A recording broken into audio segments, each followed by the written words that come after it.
वालेकुम दोस्तों, उम्मीद है तव्हां सभु ॿाहिरि ठीकु हूंदव, शाद हूंदव, आबाद हूंदव, रपा कंदो तव्हां अहिड़े तरीक़े सां शादाबाद हूंदव।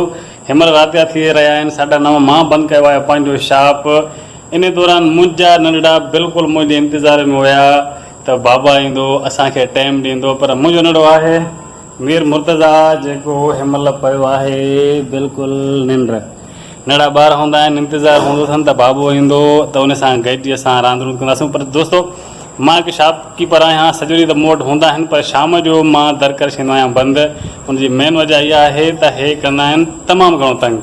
हे मुंहिंजो वॾो पुटु आहे जेको उबासियूं ॾेई रहियो आहे, पर हे बि बिल्कुलु इन तयारियुनि में आहे, पर असां सुम्हंदा आहियूं थोरो लेट सां।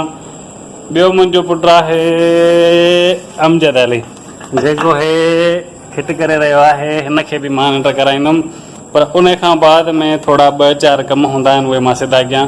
त दोस्तो, इहा हुई मुंहिंजी दुकानु बंदि करण खां पोइ जी रूटीन।